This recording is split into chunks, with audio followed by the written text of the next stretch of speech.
Ok, bienvenue dans l'épisode 9 de Story First. Je vais me tromper de numéro. Je m'appelle Clément, j'ai mon entreprise de production vidéo depuis maintenant 4 ans et je suis spécialisé dans le sport outdoor comme le ski, le trail, le VTT, mais aussi le sport mécanique comme la moto. Je travaille pour des marques comme The North Face, KTM, Ducati et sur des événements comme le Dakar ou la Maxi Race. Depuis un peu plus d'1 an maintenant, je cherche à pivoter mon entreprise pour réaliser plus des documentaires. Parce qu'aujourd'hui, c'est le format qui me plaît le plus. Et dans ce podcast, je te partage toutes les semaines ma quête pour devenir un meilleur réalisateur et directeur de la photographie dans le film documentaire. Donc dans chaque épisode, je fais souvent le lien entre le monde de la vidéo, l'entrepreneuriat et un peu de développement personnel. Voilà. Mon équilibre, il se trouve dans le 50-50 entre la partie business et la partie artistique, et c'est cette vision en fait que je te partage ici. Quand je dis la partie artistique, c'est vraiment le cœur d'activité du métier. L'objectif, c'est que tu te questionnes toi aussi à travers mes propres idées et que tu as appris au moins une chose à la fin de cet épisode pour devenir meilleur dans ton domaine. Donc il y a 3 règles, toujours les mêmes, pas de préparation, pas de montage et pas de réécoute. Donc je garde toutes les conneries que je dis. Et pour la structure de ce podcast, on va commencer par les actus de la semaine, pro et perso. Ensuite, je te partage mes idées et les questionnements que j'ai eus. Voilà, donc c'est toujours tiré de mes expériences personnelles ou ça peut être des contenus que je consomme et qui me font réfléchir. Mais ça reste des observations empiriques et pas des leçons absolues. Voilà. Si cet épisode t'a plu, je te laisse t'abonner au podcast et me laisser un avis 5 étoiles sur ta plateforme d'écoute, ce serait trop cool. Et tu peux me dire aussi ce que t'en as pensé sur Instagram, @clément_armand ou en commentaire YouTube. Bon, les amis, cette semaine, pas mal de trucs qui se sont passés. Je vais déjà vous introduire quand même les idées qu'on va aborder aujourd'hui, parce que peut-être que ça va vous donner envie de rester jusqu'au bout, je l'espère. Donc, première idée, c'est zone de génie. Ensuite, on verra ma vision sur la vingtaine. Je vais après aborder mon paradoxe ultime entre arrêter les études tôt versus prendre de l'XP en opérationnel. Je vous partagerai ma pire erreur en documentaire et comment ça elle m'a fait perdre 30 000 €. Mais qui ont fait des caisses. Ensuite, le temps avant que vos actions et votre mindset impactent concrètement votre business. Et on va voir que c'est dans les deux sens en fait, dans le positif comme dans le négatif. L'impact du temps passé avec ses clients, voilà, un impact qui peut être assez négatif aussi, mais voilà, dans les deux sens aussi. Un conseil pour les réalisateurs de docu. Finalement, je crois que je suis pas si névrosé. Les échanges de bons procédés, c'est de la merde. Être imperméable aux gens, être novice dans un domaine et en faire une force pour son film. En ce moment, je suis matrixé par la vision. Ensuite, il y a quoi ? Statistique vs engagement. Voilà, je vais vous donner mon avis là-dessus, parce que j'ai l'impression que tout le monde est matrixé par les stats et ne réfléchit pas du tout à l'engagement en ce moment. Donc je vais vous donner ma vision là-dessus. Et je vous partagerai pour finir, donc j'ai quelques idées que j'ai eues dans une conversation avec une vidéaste cette semaine, et comment ça peut vous aider aussi si vous êtes dans ce milieu, et les bienfaits que m'apporte ce podcast. Vous allez voir, il y en a plein, mais c'est toujours des bienfaits plutôt personnels. Voilà. Donc voilà tout ce qu'on va aborder aujourd'hui, pas mal de choses, donc je vais essayer de plutôt passer rapidement sur chaque sujet et faire peut-être 2-3 minutes, pas trop long, pour qu'on reste quand même toujours sur un format de 1 heure, 1 heure et demie grand max. Voilà. Donc cette semaine, il se passait pas mal de trucs, déjà on est mercredi, donc je suis grave en retard sur ce podcast, normalement il sort plutôt tous les lundis soirs, parce que dimanche je suis très souvent en tournage, donc impossible de... Enfin, tu vois, je suis pas chez moi, je peux pas enregistrer. Mais le lundi, ça peut être jouable. Là, avant, c'était pas possible. Parce que, donc, qu'est-ce qui s'est passé ? En actu perso, c'est que la semaine dernière, j'ai quitté le château. Donc, je vous en parle depuis plusieurs semaines, ce que c'est ce château. Donc, désolé pour les auditeurs réguliers. Je vais quand même réexpliquer s'il y a des nouveaux. Donc, j'ai un pote à moi, Célophat, Noé, qui organise des bootcamps. Et depuis pas longtemps, il a mis en place aussi des co-living d'entrepreneurs. Donc, par exemple, là, donc, il y a le premier, dans lequel j'ai vécu pendant 1 mois en mai, où c'est le premier château qu'il a, et il a envie de développer ça partout en France. Et donc là, on était dans un grand mât à Nîmes, avec en moyenne 7 à 10 personnes dans la maison, que des entrepreneurs, tous avec un mindset de ouf, avec des ambitions de ouf, et un lifestyle aussi qui match entre nous, que ce soit pour manger, pour s'entraîner et tout, donc c'est trop bien. Mais voilà, moi je repars là en déplacement pendant bien 2-3 mois, je pense que je vais pas mal bouger, normalement, si tout se passe comme prévu, mais... Donc ça va être trop cool, ça va être hyper riche, et du coup, bah forcément, j'ai quitté le château, parce que, en plus, c'est à Nîmes, tu vois, si c'était genre à Annecy ou quoi, ça m'arrangerait bien. Mais là, ça vaut pas le coup. Et puis, je suis content de pas être resté enfermé, on est vraiment dans une bulle de ouf, donc ça fait un peu peur presque de sortir de là et de se reconfronter à la wildlife, ce que j'ai vécu ce week-end d'ailleurs, vu que je suis retourné en tournage. Mais en fait, il faut le faire parce que c'est en étant... Je commençais à manquer d'être un peu skin in the game, d'être au contact du marché, au contact de mes clients, au contact des autres acteurs du marché. Donc là, voilà, je ressens vraiment que pour step up, là, faut que j'avais besoin de cette phase où j'ai passé quelques mois au château pour me restructurer, pour arriver je sais pas comment dire, mais reprendre conscience de qui j'étais, de ce que je voulais. Donc ces 6 derniers mois ont été ouf pour ça, je remercie trop les gars. Je sais que des fois ils écoutent quelques épisodes, donc si Noé tu passes par là, je suis pas sûr qu'il écoute, mais merci, c'était trop bien. Et je pense que j'y retournerai, tu vois, dans l'hiver ou dans les périodes un peu plus creuses, ou si j'ai besoin de restructurer un futur business. Mais là, il y a besoin d'être sur le terrain. Donc on va parler beaucoup plus vidéo. Voilà. Ces derniers épisodes, on parlait beaucoup un peu de dev perso, business, spiritualité, il y avait plein d'aspects comme ça.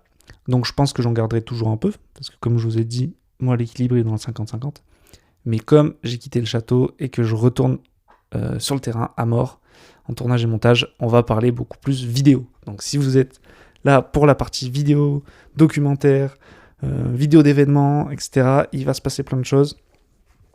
Donc c'est cool. Ensuite, du coup, j'ai quitté le château parce que je suis parti en tournage. Donc, j'étais en tournage à Nové Mesto, Namorave, sur une Coupe du Monde de vélo. C'était trop cool, je me suis régalé. Donc, j'étais toujours avec l'équipe, la même équipe, le team bagnole. Donc, bon, c'était un peu relou parce que j'y suis allé en voiture, donc ça fait 15 heures aller, 15 heures retour. Mais là-bas, c'était incroyable. Genre, le circuit, il est trop stylé, c'est un circuit emblématique. Donc, moi, j'ai trop kiffé. Enfin, tu vois, moi, je faisais du VTT quand j'étais plus jeune. En compétition et tout. Et donc se retrouver là, avoir faire... En fait moi c'est les gars ils sont en mode je roule sur le circuit là où j'ai vu les images à la télé, et moi je fais les images que j'ai toujours vues à la télé, tu vois. Du coup je trouve ça ouf. Donc ça c'était trop bien. Il y a pas mal d'idées du jour qui sont liées à ça, des observations que j'ai fait ce week-end. Voilà. Ensuite je suis rentré. On est rentré quand ? On est rentré dimanche soir, mais j'avais pas fini la vidéo, donc je me suis pris un Airbnb à Grasse. Masterclass. Je vous réserve le truc peut-être, je sais pas, à 15h pour le soir. Dans un appart immense, genre pour 4 personnes, dans le centre de Grasse. Je payais ça genre 70 balles, c'était une dinguerie. Il était trop bien, tout neuf, tout aménagé, le lot était trop bien. Enfin, voilà, juste pour... je trouve ça cool, et je me sentais pas de refaire 3-4 heures de route pour rentrer chez moi. Donc voilà, c'est un lifestyle que j'ai envie d'avoir beaucoup plus. J'ai rendu mon appartement que j'avais à Chambéry, j'ai plus d'appartement fixe. Et je trouve ça trop cool, tu vois. Je prévois d'avoir toujours quelques nuits dans le mois en Airbnb. Et ça en faisait partie. Et masterclass. Et en plus, je crois que je vous en avais parlé dans un épisode précédent, quand je fais des vidéos sur de l'événementiel, c'est dur quand tu rentres à la maison de se remettre sur les montages. Je trouve ça, il y a beaucoup plus de friction parce que t'es plus dans le mood d'avant, tu sais, tu ranges tes affaires, tu rentres et tout. Et du coup, j'aime bien à chaque fois me dire, le dimanche soir, j'aimerais bien rester toujours un soir de plus sur place pour rester dans le mindset, dans le flow en fait de sur place. Et qu'après, une fois que je rentre, j'ai plus à penser à ça. Et donc là, j'étais à Grasse, j'étais pas à Nové Mesto, mais j'étais toujours dans le mindset de finir ce projet-là avant de passer à la suite. Alors que quand je rentre à la maison, je trouve que ça casse vraiment ce truc-là. Voilà. C'est une observation. Peut-être que ça pourra vous être utile pour les vidéos événementielles. Enfin, moi, je sais que c'est pour ça que j'aime bien les monter directement dans le feu de l'action, parce que tu montes 2 fois plus vite, quoi. Et ensuite, j'ai fait quoi ? J'ai pris 2 cafés cette semaine, donc 2 rendez-vous en gros. Et donc un dont je peux pas vous en parler tout de suite, mais je le place là, parce que s'il se passe des choses dans le long terme, je pourrais faire référence à cet épisode. Et un autre avec une pote qui s'appelle Johanna, qui est vidéaste aussi. Et donc c'était assez cool, elle m'a posé quelques questions, est-ce qu'elle se questionnait sur son activité et tout. Donc on a pas mal échangé, et j'ai pris des notes, comme toujours. Et je vous les partagerai en fin de cet épisode. Donc c'était assez intéressant, parce que voilà, elle est pas satisfaite de ses projets en ce moment. Et moi, c'est un sujet que j'ai abordé dans ma vidéo pour où je faisais les coulisses de mon projet pour The North Face. Je suis pas sûr d'avoir trop abordé ça en podcast. Donc, je vous partagerai ce que je lui ai conseillé là-dessus. Et aussi, pour entrer dans un domaine, par exemple, elle est trop forte en patinage artistique, et elle filme pas du tout là-dedans. Je trouve ça trop dommage, et elle est en mode, mais parce qu'il n'y a pas de marché, nanana, je fais du corpo pour ça. Mais parce que, à mon avis, il y a une approche que elle n'a pas essayé, que je lui ai conseillé, et que pareil, je vous donnerai en fin d'épisode. Je sais pas si c'est l'approche la plus optimale, mais moi, c'est celle que j'ai utilisée, qui a fonctionné. Donc on verra si ça... Voilà, de toute façon, je vous ai dit, c'est des observations empiriques. Donc il n'y a pas de recette magique, de secret, etc. Mais du coup, je vais embrayer, je vais pas faire les points que je vous ai dit dans l'ordre. Je pense. C'est qu'est-ce que m'apporte ce podcast ? Ouais, voilà, les bienfaits de ce podcast. En fait, quand j'ai donné ces conseils à Johanna, comme j'avais l'impression, je pense que je les ai déjà donnés, ou en tout cas j'y ai réfléchi à la fois pour ma vidéo pour The North Face, enfin la vidéo du film qu'on a fait de ski avec The North Face, où donc je partage les coulisses de ce film qui est dispo sur ma chaîne YouTube. Et en fait, de faire ce podcast, de faire ces vidéos et tout, ce qui est ouf, c'est que ça me donne une clarté d'esprit exceptionnelle. Donc là, en fait, avec Johanna, j'avais l'impression grave de me répéter. Donc ça faisait trop bizarre, j'étais en mode attends, mais si elle a déjà regardé tes contenus et tout, tu leur dis la même chose. Je suis en mode ok, il faut juste partir du principe que personne n'a rien regardé. Je le vois quand la personne a regardé, elle me regarde bizarre quand je répète, elle est en mode oui, je sais, tu vois. Donc faut arriver à doser. Par contre, la clarté d'esprit que ça m'apporte, genre en fait, j'avais déjà réfléchi à tous ces sujets là quand elle m'a posé les questions. J'avais déjà réfléchi à ça, j'en avais déjà parlé, du coup à personne, mais en podcast. Et pareil, il y a plein de fois où on me dit ton activité en ce moment, ça se passe comment, qu'est-ce que t'as à faire, nana. Et il y a plein de fois où je réponds à côté, où tu sais, je suis en mode ouais, il y a quelques projets qui arrivent et tout. Et en fait, parce que comme j'en parle pas, parce que genre moi je sais dans mon calendrier et tout, mais je l'ai pas en tête, genre, on a l'impression que je fais rien, tu vois. Et donc là, voilà, ça me permet ça, et ça clarifie vraiment ma vision. Ça me permet aussi de repérer, je l'ai pas noté là, mais j'y pense, ça me permet de repérer mes patterns, à la fois positifs et négatifs, en écrivant, du coup, parce que donc je me force à écrire chaque semaine mes pensées, et pas les garder en l'air, pour les restituer dans ce podcast, et ensuite les restituer et les raconter, parce qu'au final, une fois que ta pensée elle est écrite, j'ai bien remarqué par exemple que les épisodes où j'écris des notes sur ce que j'ai appris de quelqu'un d'autre dans le contenu, je me trouve beaucoup moins intéressant et beaucoup moins fluide que quand c'est une observation personnelle. Voilà. Donc, en tout cas, c'était l'une des volontés, c'était d'être plus à l'aise pour parler à l'oral, mais je l'avais pas vu en mode, en fait, je vais être plus à l'aise parce que juste j'aurais déjà parlé plusieurs fois de ces sujets-là. Enfin, je les aurais écrits, je les aurais assimilés entre-temps, parce que du coup, il y a des notes que j'ai prises il y a une semaine, donc entre-temps, j'ai réfléchi dessus. Et puis ensuite, je vous les restitue déjà une première fois en podcast. Donc quand je vais les restituer à nouveau dans la vraie vie, bah ça fera genre 4-5 fois que l'idée a tourné, mais pas juste dans ma tête. Donc voilà, et je pense que ça peut être hyper pertinent pour toutes les idées que j'ai, même quand c'est pour proposer des contenus aux gens, etc. Donc voilà, je vous le dis, ça peut peut-être être un conseil applicable aussi dans n'importe quel domaine où après tu crées à partir de tes idées. Donc là, je vous le disais dans les conseils, parce que l'exemple était concret là-dedans. Mais si, je sais pas, j'ai une idée de film, que je la note, ensuite que je la raconte potentiellement dans un podcast, c'est ce que je sais pas si j'avais fait ça. Bon, le jour où je vais re-raconter cette idée de film dans la vraie vie à quelqu'un, je vais être beaucoup plus pertinent sur mon pitch. Je l'ai remarqué, par exemple, c'est quand on me demande sur quel documentaire je bosse et que je dois pitch rapidement le documentaire. Bon, la première fois que je le pitch et que t'as jamais écrit ton pitch, t'es pas du tout pertinent. Tu dis alors comment je décris mon truc, nanana et tout. Et par exemple, le film de Malo, maintenant, je sais un peu mieux comment mon pitch, je l'ai en tête en fait, parce que je l'ai raconté 4-5 fois déjà au moins, mais même plus, des dizaines de fois je pense. Donc le film de Malo, si vous voulez un exemple concret, c'est... Donc, en gros, Malo, c'est un jeune qui est diabétique et qui est dans une équipe internationale de vélo.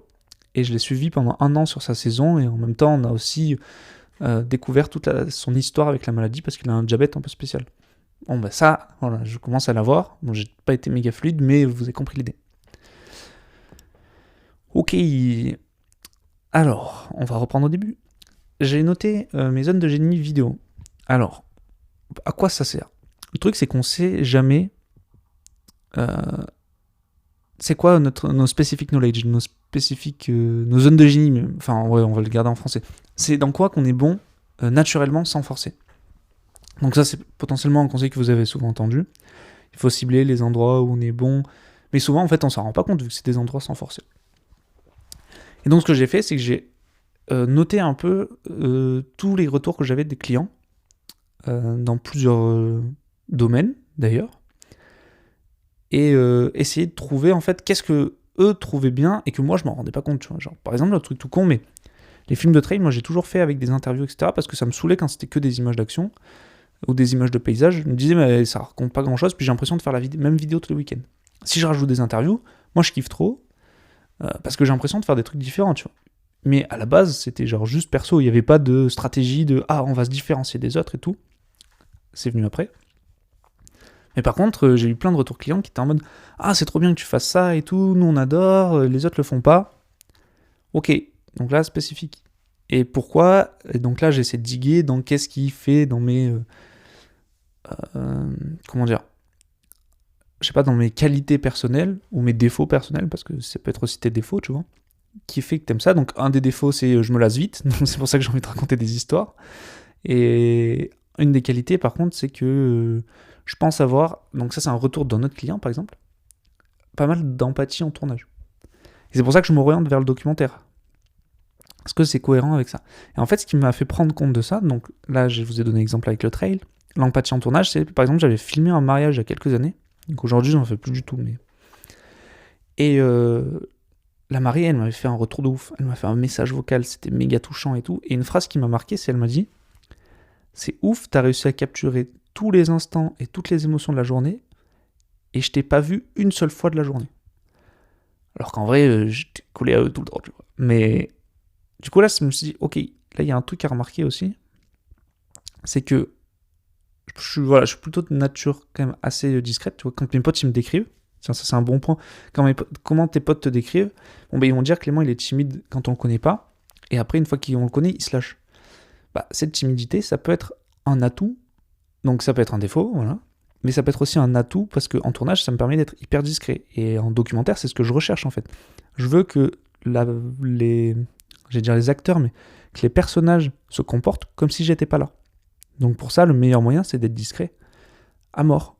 Et sauf que, en fait, ça fait partie de moi, genre c'est... Parce que je suis juste timide, tu vois. Donc voilà, j'ai noté un peu ces zones de génie-là pour arriver à les cibler, pour arriver à voir qu'est-ce qui me parle. Et du coup, quand je vois tout ce que j'ai noté, c'est assez cohérent avec du documentaire. Avec du documentaire, pourquoi pas avec de l'événementiel aussi. Mais des trucs vrais, tu vois. Plus que déjà de la fiction.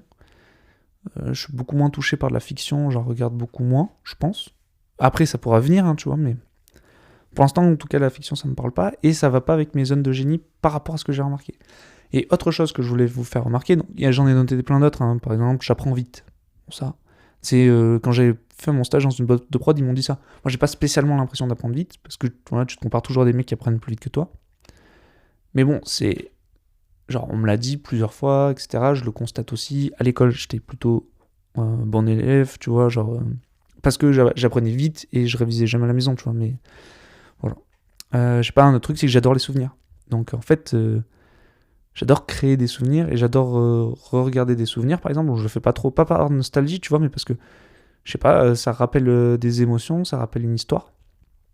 Ça, au début, quand j'ai commencé la vidéo, ça me parlait pas du tout. Je faisais de la vidéo pour la com, pas du tout pour les souvenirs. Aujourd'hui, ça me parle un peu plus.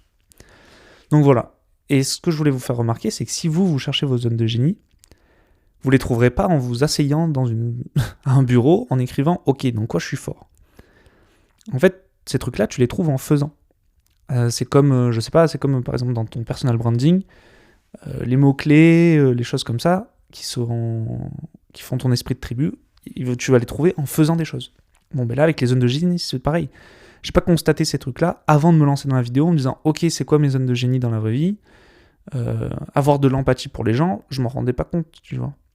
Je pense que je l'ai parce que quand je regarde des films, je pleure tout le temps et je suis assez touché facilement et je me fais... on se fout souvent de ma gueule parce que je pleure dans les films, et je pleure en interview en fait. Quand je fais des interviews pour mes docus, très souvent je pleure. Et même si c'est pas triste, genre juste parce que je suis touché émotionnellement.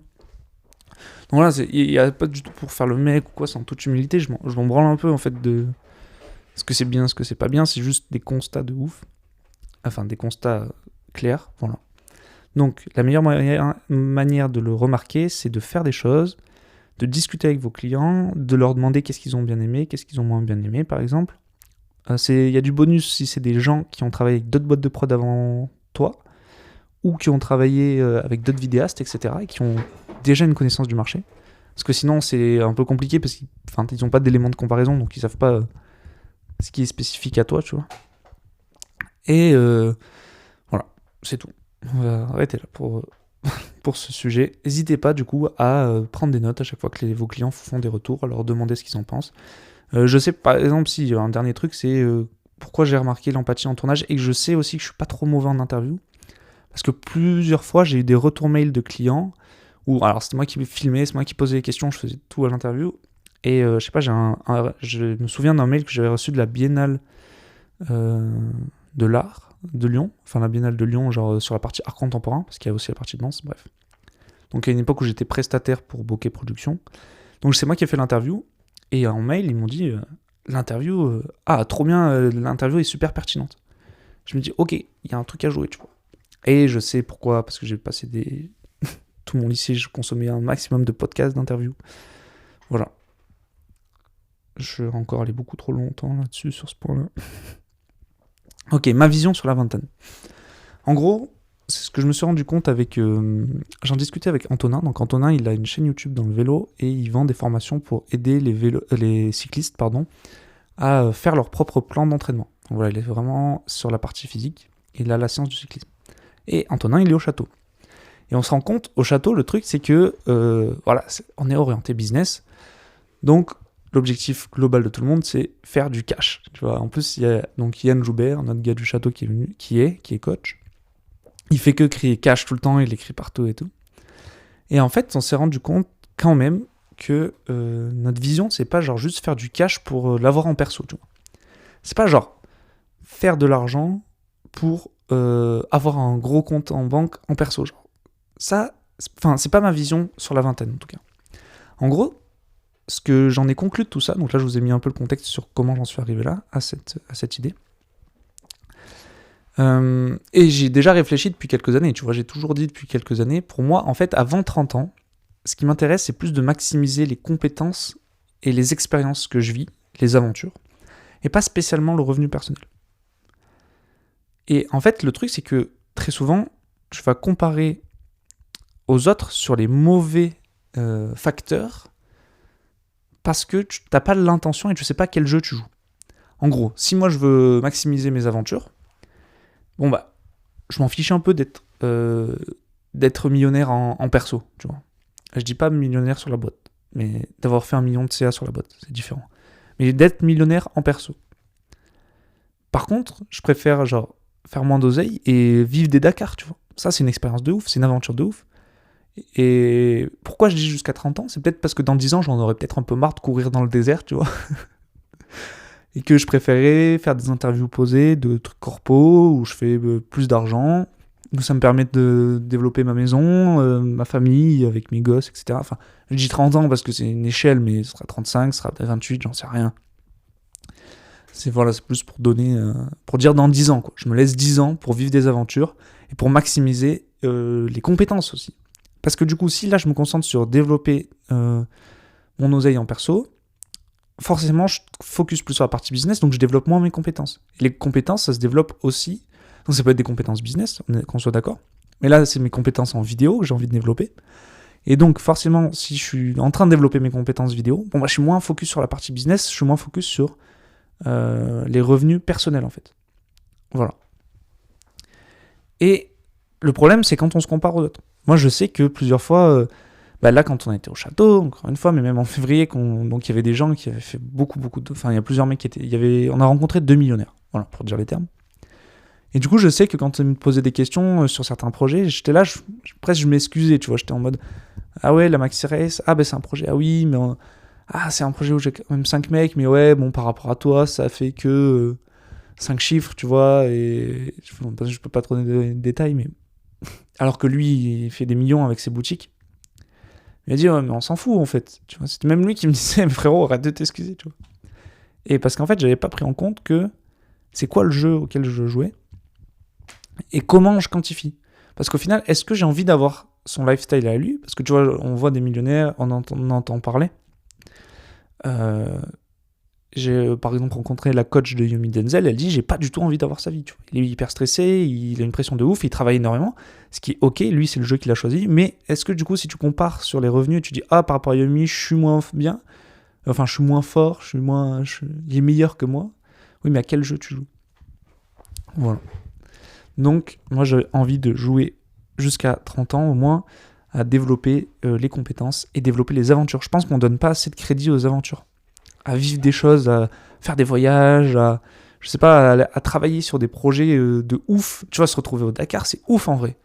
Et je me suis trop perdu en mode... Enfin voilà, c'est un conseil que je donne à moi-même en fait. De toute façon, tous les conseils qu'on donne, je pense qu'on les donne à soi-même. Bref. Je suis trop perdu à me dire, fais chier, ça fait pas assez d'argent. Mais frérot, c'est de combien aller sur le Dakar ? Et à long terme, qu'est-ce que ça peut te rapporter déjà dans 10 ans si tu te développes à mort dans ce marché-là, etc. Tu vois. Donc voilà, pensez long terme, pensez que jusqu'à 30 ans, et je dis 30 ans, mais s'il y a des gens qui ont 40 ans et qui se lancent, genre, vous pouvez avoir cette vision-là aussi, il n'y a pas d'âge. En fait, c'est pas une question d'âge, c'est plus une question de se dire, ok, je joue à ce jeu-là en sachant qu'il y a d'autres jeux qui peuvent arriver ensuite. Et que donc dans 10 ans, si je dis, ok, je change de jeu, bah, j'en étais conscient, tu vois. Et aussi peut-être pour me rassurer dans un sens où si je suis broke aujourd'hui, enfin ça va en ce moment, mais si je finis broke à un moment donné parce que j'ai trop maximisé la partie aventure compétence et pas assez la partie revenu personnel, bon bah je sais pourquoi je le fais en fait. C'est juste de mettre de l'intention. Et tu peux mettre cette même intention à 50 ans. Et sachant que faut pas oublier, donc quand je dis ça, c'est pas non plus être full broke et pas viser l'argent. Parce qu'en fait, l'argent permet quand même de vivre plus d'aventures et de pouvoir développer plus de compétences. Je vais m'expliquer un peu. Si j'ai fait plus d'argent grâce à mes projets, par exemple corpo, ça me permet d'investir plus dans mes projets de docu. Et pouvoir faire, je sais pas, là j'ai mon projet de film avec Victor, pour l'instant on n'a pas de financement.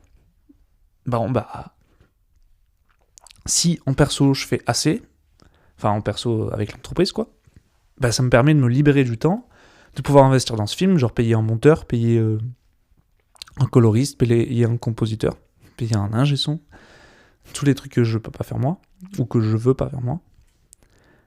Et donc ça me permet d'investir dans des aventures, parce que du coup je vais vivre l'aventure de faire ce film avec Victor, d'aller en montagne avec lui et tout. Et donc l'argent c'est un levier pour ça, tu vois. Et c'est aussi un levier pour développer plus de compétences, parce que plus d'argent ça veut dire que tu peux derrière, pareil, déléguer. Donc je développe des compétences de management, de gestion d'équipe. Si on prend spécifique à la vidéo, ça me permet par exemple d'acheter ma fameuse Sony Burano. Celle-là, elle va pas y passer quand une fois que j'aurai payé tous mes impôts. La Sony Burano, si je veux des compétences en tant que cinématographeur, par exemple. Bon, ben non, cinématographeur et cinéma, parce que tu shootes avec une caméra de cinéma. Je peux pas le devenir tant que j'ai pas l'argent comme levier pour acheter cette caméra. Voilà. Et donc ça dépend quelles compétences tu veux développer, mais ça pourrait être là, donc je vois venir là, tous les mecs qui me disent le matos ça sert à rien, nanana, filme déjà avec ta cam. Ça dépend ce que tu veux faire, ça dépend de tes objectifs, et ça dépend des compétences que tu vas avoir. Si je veux bosser sur de la cam cinéma avec un focus puller, faut que je puisse le payer, tu vois. Et je veux développer ces compétences-là en tant que directeur de la photographie, c'est mieux si t'as une caméra, quoi. Voilà. Et ça s'applique à n'importe quel autre business. Je voulais vous partager d'ailleurs que je vous parle de documentaire. Ah, c'est bien, on reparle beaucoup aux vidéos aujourd'hui. Ma pire erreur en documentaire et comment j'ai perdu 30 000 euros. Non, alors, en fait, j'ai pas perdu 30 000 euros. Donc, c'est sur le film de Malo. C'est bien, je vous l'ai pitché déjà tout à l'heure. Donc, comme je vous ai dit, je l'ai suivi pendant 1 an, toute sa saison de l'année dernière. Ça, c'est un projet perso que j'avais vraiment à cœur de faire. Comme j'ai envie de développer la partie documentaire et qu'on t'appelle qu'une fois que tu as déjà fait des films que tu peux vendre, c'est rare qu'on te fasse confiance sur un... c'est rare qu'on me dise « je te paye pour ce documentaire-là », alors que tu n'as jamais fait de 59 minutes. Enfin, c'est un 52 minutes, mais... Enfin, c'est un 59, mais c'est format 52. Bref. Et pourquoi je dis que j'ai perdu 30 000 euros ? En gros, moi, j'ai fini le montage il y a 6 mois. J'ai travaillé le montage pendant 2 semaines parce qu'on a fait une avant-première en salle de cinéma, qui était très cool. Il y avait Kylian Bron qui était présent. Et c'est Rémi Fabré qui a organisé, donc merci à lui. Je pense pas qu'il écoute ce podcast. Et donc ensuite, une fois que je l'ai fini, donc ce projet, il est autoproduit à 100%. Donc c'est tout sorti de ma poche. Tu vois. Et donc j'ai fait plus d'une vingtaine de jours de tournage. J'ai fait 2 semaines de montage, mais 2 semaines qui en équivaut à, je pense, 4 ou 5. Enfin, de toute façon, en 52 minutes, normalement, ça devrait être à peu près 50 jours de montage, enfin de post-prod. Donc voilà, je vous laisse faire les calculs. Ça fait un paquet d'oseille si j'ai été payé pour ça, quoi. Enfin, un paquet d'oseille, ouais, mais enfin, ça fait un paquet de temps de travail, quoi. On va plus le dire dans ce sens-là. Donc, par contre, ce que je voulais faire absolument, c'est donc j'ai monté sur des musiques d'inspiration et je veux faire composer les musiques. Parce que ça me tient à cœur que ce film-là, c'est vraiment mon bébé. Je veux qu'il soit avec ce que j'ai en tête et je veux pas mettre de limite, en fait. Donc, je veux pas non plus que ça sorte jamais. Et donc, j'ai fait composer les musiques. Sauf que comme j'ai pas de budget, j'en avais parlé avec un pote qui voulait m'en faire une partie, qui était chaud, et j'ai chauffé un autre pote pour qu'il m'en fasse une autre partie. Mais ça a traîné. Genre là, ça va faire 6 mois, genre que ça fait plus de 6 mois que j'ai fini le film, et il me manque 2 musiques encore. Genre, il y a un des 2 compositeurs où j'ai pas encore les musiques. Donc, je veux pas les afficher rien et tout, parce que voilà, je vous le dis, j'ai pas d'oseille. Après, moi, j'étais prêt à en mettre, mais ils sont jamais venus à la négo, tu vois, donc... Mais par contre, du coup, je me suis fait baiser, parce que derrière, j'attends 6 mois. Mais voilà, c'est le jeu, j'ai envie de dire. Oh, ça saturé, désolé. Et donc, pourquoi je dis que ça m'a fait perdre 30 000 balles ? C'est que, finalement, je me dis, t'imagines si ce film, il était sorti il y a 4 mois, genre... potentiellement que peut-être qu'entre-temps, j'aurais réussi à revendre un film comme ça, genre.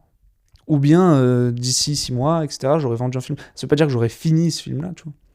Mais que, potentiellement, ça m'aurait permis d'aller vendre un prochain film à, je dis 30 000, mais c'est pour ça que je dis de la D, c'est juste pour attirer l'attention. J'aurais pu revendre un documentaire, en 52 minutes, que j'aurais chiffré, je sais pas, 50, 30, 40, 50 000.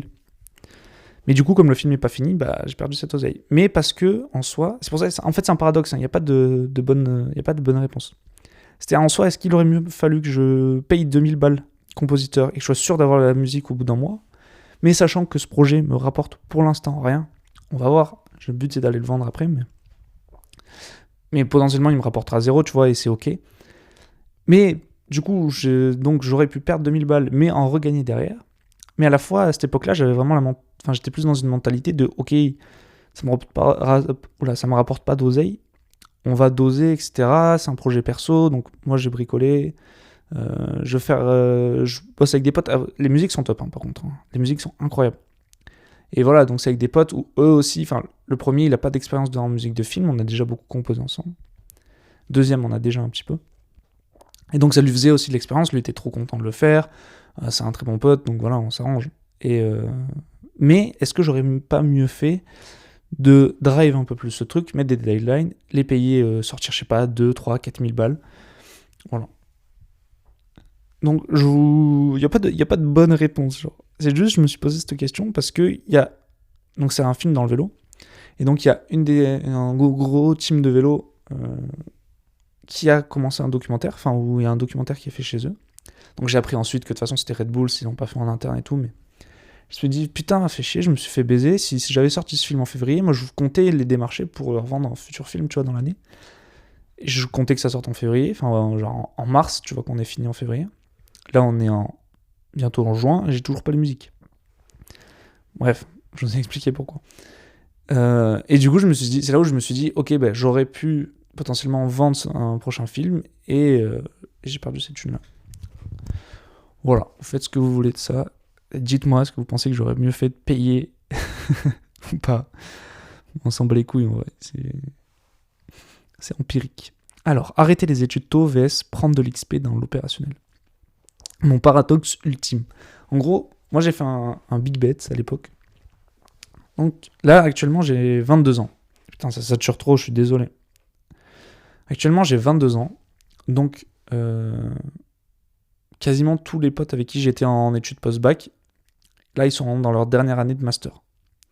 Ils sont en alternance. Moi, ça va faire 3 ans. Ça fait 4 ans que j'ai ma boîte. Non, ça fait 2 ans et demi. Oh, je sais même plus. Oui, ça doit faire 2 ans et demi que je suis à temps plein dans la vidéo. Que j'en vis, etc. Et que c'est mon job à temps plein. Et donc je me suis dit, putain, il y a quand même un truc qui me... Enfin, c'est un paradoxe, parce que au début j'y suis allé parce que je sais que dans ce domaine-là, ce qui compte vraiment, c'est les compétences pour moi, et pas les diplômes.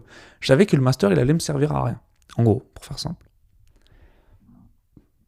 Et donc, le truc, c'est que... Donc, je suis parti dans cet axe-là, et je m'étais dit, ok, l'avantage, c'est que au moins quand je serai dans ma boîte, je pourrais passer plus de temps à me former, etc., à me former sur des trucs qui comptent.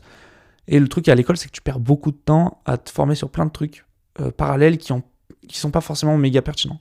Alors qu'en étant à mon compte, je peux passer plus de temps à me former. Le problème, c'est que quand tu es à ton compte, du coup, t'es beaucoup dans l'opérationnel. Trop, souvent même dans l'opérationnel. Et j'ai pas assez pris le recul de, mec, jusqu'à ce que les mecs sortent de leur master. Attendez, pardon, j'ai un chat dans la gorge, faut que je boive un verre d'eau.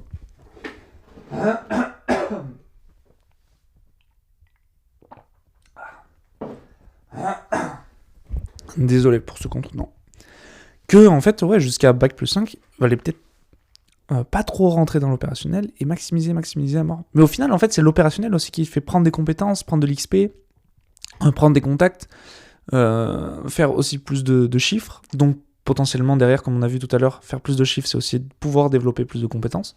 Ça me permet d'acheter du matos, ça me permet de déléguer, etc.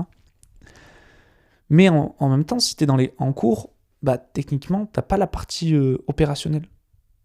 Donc tu peux vraiment juste step up compétences. Mais au final, est-ce que si j'étais dans les cours, je saurais sur quelles compétences j'ai vraiment envie de travailler? Parce qu'au final, les compétences que j'ai envie de développer aujourd'hui, j'en arrive là parce que j'ai remarqué que j'avais des besoins là-dedans dans le monde professionnel. Et voilà, donc encore une fois, il n'y a pas de bonne réponse, mais je me questionne là-dessus parce qu'à chaque fois, de temps en temps, j'ai le regret de me dire, est-ce que j'aurais pas mieux fait de continuer l'école? Mais ce qui me rassure, c'est que si j'avais continué l'école, je serais jamais allé au Dakar. Donc, juste pour ce point-là, juste pour cette aventure-là, je pense que j'ai bien fait d'arrêter. Mais il n'y a pas de bienfait, en fait, parce que j'aurais vécu d'autres trucs, en fait. Mais juste, j'aurais été frustré, parce que dans ma mentalité, quand j'étais dès le lycée, en fait, je savais que je voulais avoir mon entreprise. Et je savais que les cours, c'était pas ça qui... Enfin, le diplôme, c'était pas ça qui permettait d'avoir un job qui te plaît, d'avoir un job bien, etc. Là, je le vois avec mes potes, quand je discutais que de leurs problématiques, etc., on n'est pas sur les mêmes problématiques et tout. Il n'y a pas de jugement de valeur là-dessus, mais c'est les problèmes que moi j'ai envie d'avoir et que j'ai choisi d'avoir, tu vois. Voilà, et j'aurais été méga frustré si j'avais continué les études et que j'étais pas allé tester ça. Et même aujourd'hui, il y a des fois, je me dis, putain, je reprendrais bien, genre, pourquoi pas une année en école de ciné, tu vois, pour step up, genre vraiment mes compétences en DP, en direction de la photographie. Parce que je vois bien que de le step up dans son coin, c'est chaud sa mère, tu vois. Mais en même temps, est-ce qu'il vaut mieux pas que genre je bloque 2 mois, que je charbonne bien avant, et que au lieu d'aller faire des énièmes projets perso qui peut-être me touchent pas, ou je sais pas, ou quoi, genre me perdre, est-ce que je bloquerai pas du temps pour me former as fuck, pendant quelques mois, tu vois. Donc voilà, c'est tout le paradoxe, et j'ai vraiment envie de remettre la partie formation, apprentissage et tout au centre de mon activité, parce que c'est pour ça, en fait, à la base que j'ai créé mon entreprise, c'était pour pouvoir aussi avoir du temps pour me former quotidiennement. Et là, je vois que quand je suis dans l'opérationnel, j'y arrive pas du tout. Donc j'ai vraiment envie d'arriver à... Enfin non, je vais le faire en fait. Je vais complètement rajouter la formation. Ce sera pas tout le temps. Là, je repars en tournage et tout pendant plusieurs mois. Mais ça sera quand même assez quotidiennement. Et ce que je vous partage dans ce podcast, c'est ce que j'apprends aussi. Donc il y a de la synergie, c'est cohérent. Ok, on continue. Le temps avant que vos actions et votre mindset impactent concrètement votre business. Et d'ailleurs, comment on se vole aussi la face sur nos concurrents, en fait, à travers ça. En fait, dans l'idée, j'ai remarqué un truc, c'est que quand j'avais justement, il y a 2 ans, quand j'ai lancé, j'avais vraiment un mindset full business, etc. Je voulais développer à mort. Donc forcément, j'étais en lancement, donc le seul moyen d'avoir un business qui tourne, c'est juste d'avoir du cash qui rentre. Sinon, t'es une ONG. Si tu fais pas de cash, t'es une ONG, genre t'es pas une entreprise. C'est pas dire, comme je vous ai dit tout à l'heure, on joue que au jeu de l'argent. Il y a plein d'autres jeux très cool à jouer, les aventures, les expériences, les compétences. Et en fait, après ça, donc la première année, j'ai maximisé ça, et l'année d'après, donc c'était l'année dernière, j'ai maximisé plus les expériences et les compétences. Donc j'ai fait le film pour Malo, j'ai fait pas mal de documentaires où j'avais pas forcément un budget dédié super haut. Genre, je pense au Rallye du Maroc aussi, où j'ai passé beaucoup de temps là-dessus, peut-être 2 mois, et où voilà, il n'y a pas de retour sur investissement. Mais l'avantage, c'est que comme l'année d'avant, j'avais full développé le business, par inertie, ça a continué quand même d'avoir des rentrées de clients, d'avoir quand même du bouche-à-oreille qui se fait, d'avoir... Voilà. Il y a quand même eu cette inertie où même si moi, j'étais moins focus là-dessus, j'avais pas de système non plus, j'ai pas de système d'acquisition, c'est juste le bouche-à-oreille, etc. et la fidélisation client, mais même ma fidélisation client, elle pourrait être améliorée. Donc c'est pour ça, juste par inertie, ça a quand même continué à me rapporter des projets. Donc ça, c'est trop cool. Et là, l'inverse, donc ça, c'est le côté positif, c'est que là, donc, je vous ai dit la semaine prochaine, mon prochain objectif, c'est Turn Pro. Donc là, je me mets dans un nouveau mindset Turn Pro, etc. Mais en fait, ça va prendre quelques mois avant que ça ait un vrai impact concret sur mon business. Et il faut arriver à tenir ces quelques mois pour que la roue se mette à tourner, que l'engrenage se mette à tourner. Voilà, réussir à créer de l'inertie, créer du mouvement. Et ça peut être vu pareil en début d'activité. Quand tu lances ton activité, tu as peut-être le bon mindset, tu es peut-être dans les bons trucs. Moi, je sais que quand j'ai commencé, les 6 premiers mois, c'était l'hiver. Et je sais que dans la vidéo, l'hiver, il n'y a jamais de job. Ça a été dur, mais j'ai mis des choses en place. J'ai démarché des clients, j'ai fait des projets gratuits, j'ai fait quoi d'autre ? J'ai fait des relances, j'ai monté des trucs et tout. Et ça m'a permis, en fait, derrière, d'avoir des projets pendant 2-3 ans, tu vois. Et pendant les 6 premiers mois, j'ai bossé, j'avais 0 résultat. Concret, genre, je faisais pas d'argent, j'avais pas d'argent qui rentrait.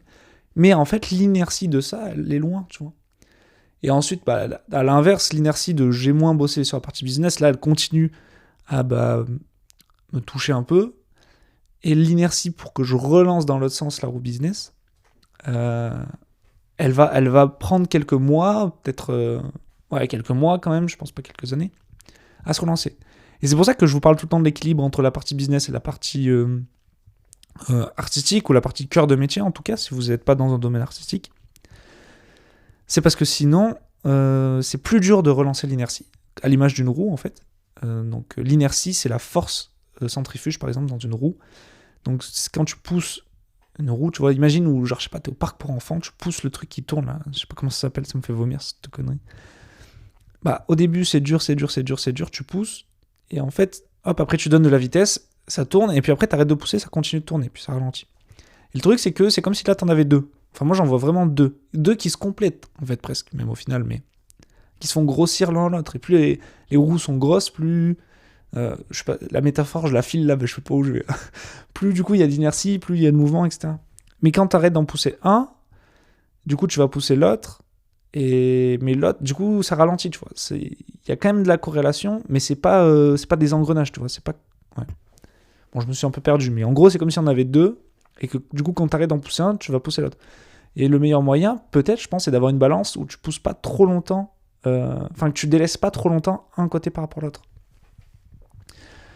Donc voilà, c'est pour ça, parce que sinon, si tu délaisses pendant longtemps, il va falloir repousser plus fort, plus longtemps, pour redonner l'énergie et re-arriver au même speed que tu avais quand tu as arrêté de pousser, quoi.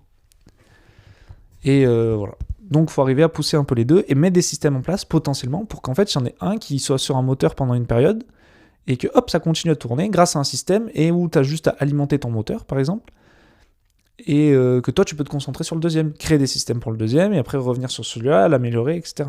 Je sais pas si ma métaphore elle est hyper sharp. Je suis pas du tout sûr, mais j'espère que vous avez compris l'idée. Ensuite, l'impact du temps passé avec ses clients. Oh, ça c'est un gros truc. En fait, ça je l'ai remarqué, mais j'ai jamais trop mis des mots dessus. Et c'est la semaine dernière, j'ai écouté le podcast de mes amis justement Célophat et Antonin Albouy. Donc 4h30, je recommande pas mal.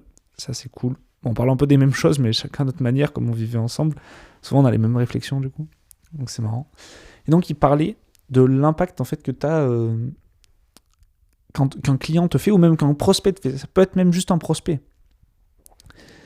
C'est que des fois, ça va te faire remettre complètement en cause toute la perception de ton propre business, de ton offre, voire même de ta personne, en fait. Genre.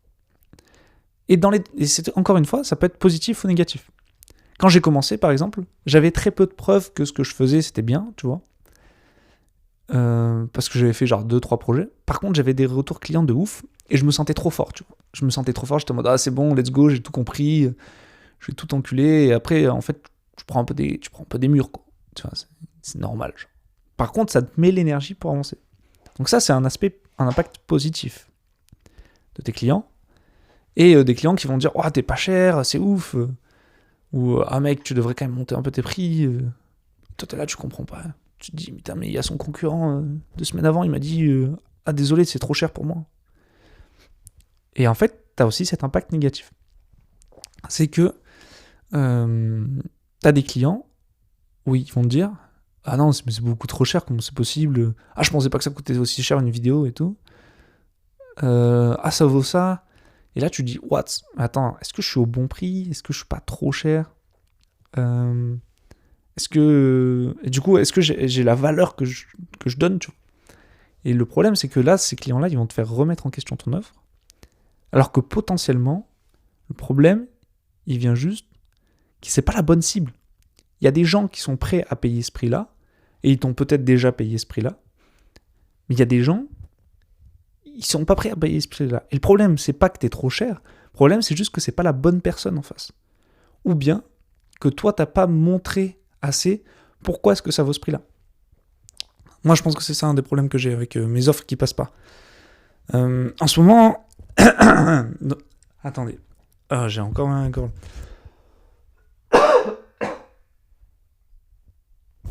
Voilà. Donc, en ce moment, j'ai quelques projets, enfin plusieurs projets que j'ai... je vous disais en avril, c'est la période où j'envoie des devis, donc là, j'ai retour des devis.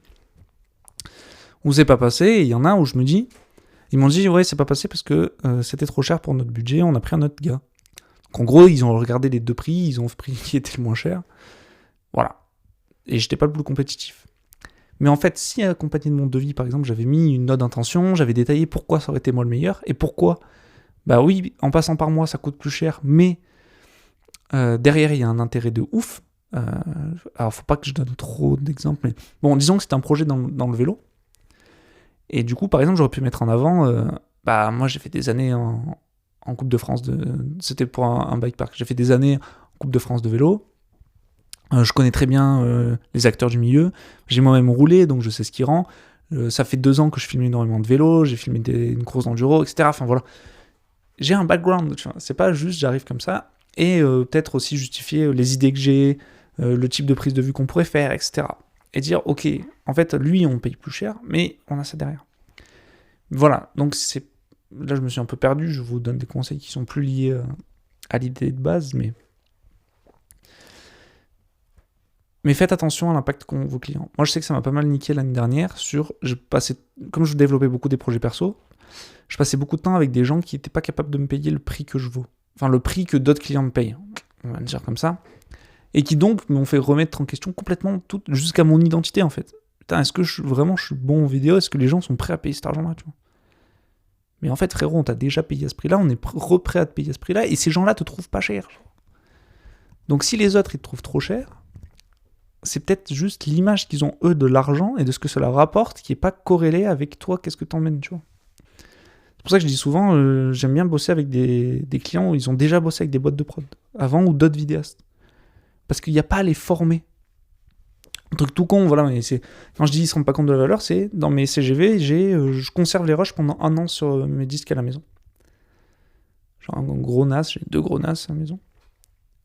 Bah, ça se facture, tu vois. Donc oui, forcément, je vais peut-être coûter, je sais pas, 200 balles de plus que l'autre en post-prod, mais moi je garde les rushs, tu vois. Donc s'il y a besoin de refaire des trucs, s'il y a besoin de remonter d'autres formats et tout, je les ai, tu vois. Mais potentiellement, le client, il s'en rend pas compte. Il se rend pas compte de tout ça, de tout ce qu'il y a, etc. Donc c'est pour ça que je vous dis, faites vraiment attention. Le problème n'est pas forcément votre offre, mais peut venir de votre ciblage.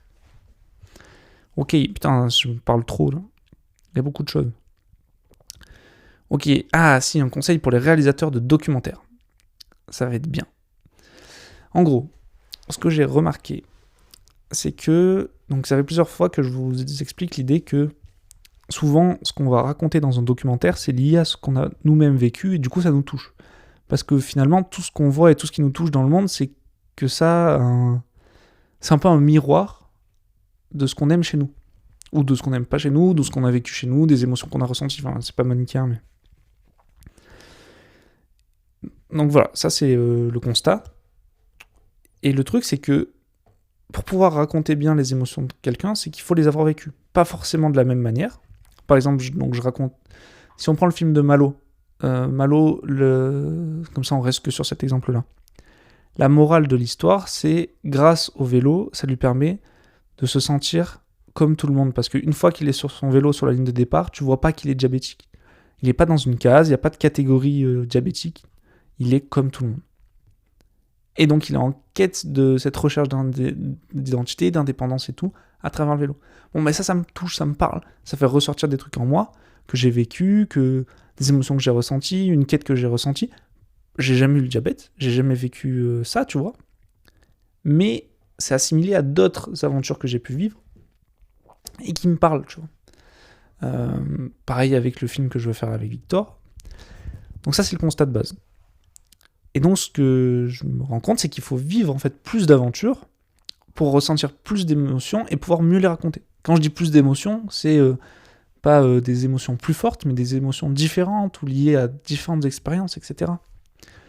Ça peut être donc vivre des aventures en allant sur le terrain. Par exemple, je sais que j'ai envie de passer plus de temps en montagne pour vivre plus ce que les athlètes ressentent et mieux le raconter.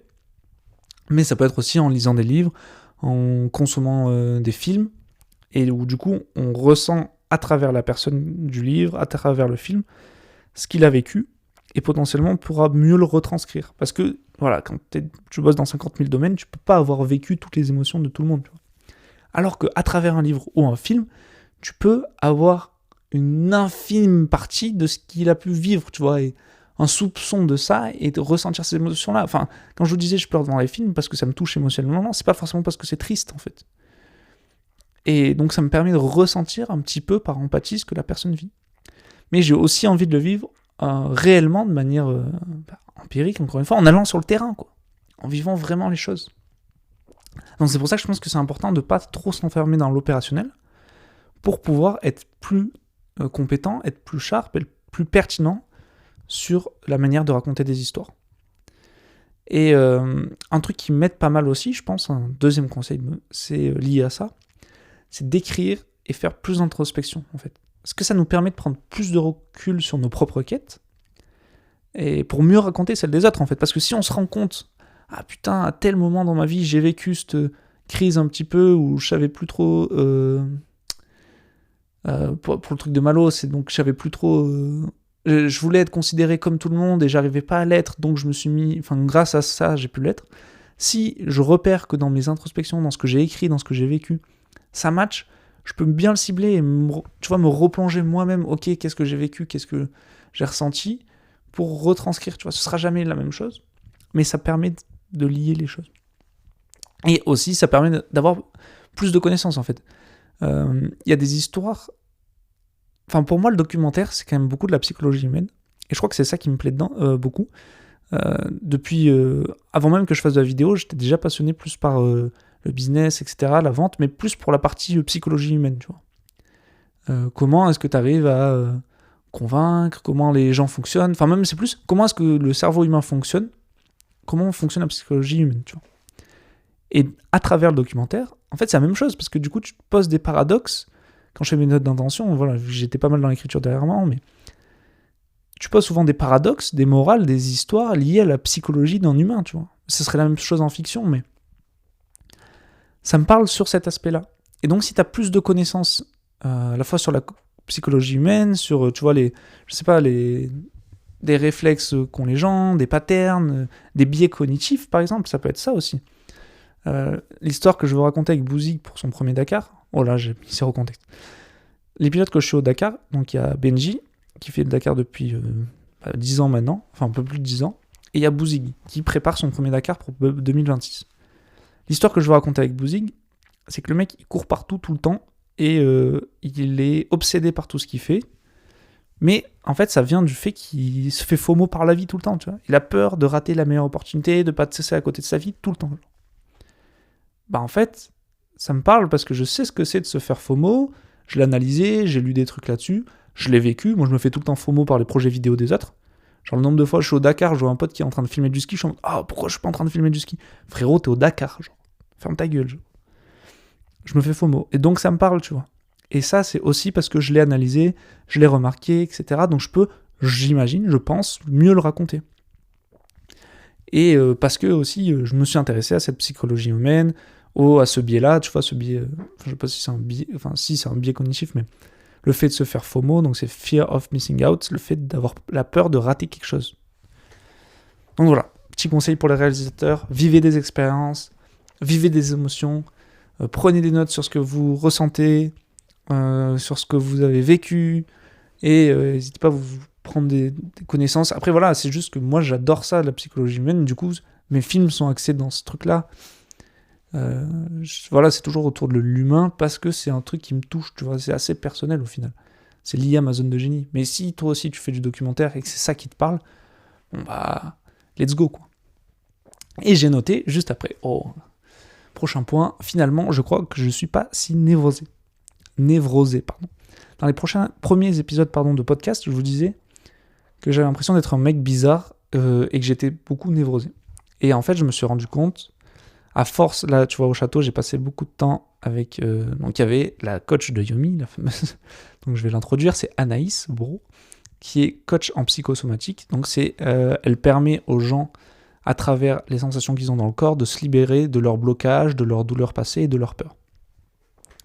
Et quand j'entends ce qu'elle a libéré chez les autres, ce que les autres qui ont l'air stylés d'extérieur ressentent au fond, bah, je me dis, en vrai, moi ça va, c'est ok de ouf. C'est juste que je comparais mon intérieur, l'arrière-boutique, avec la façade des autres.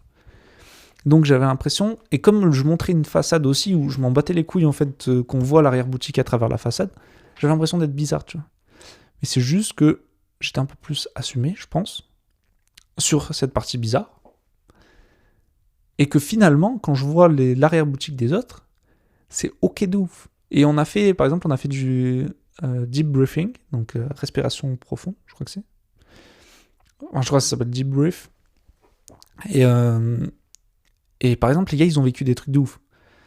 Ils ont rejeté, Enzo par exemple, donc un mec qui est au château avec nous, putain, je mets zéro contexte, je suis désolé. Bref, quand on a fait l'exercice, il y avait Enzo à côté de moi, et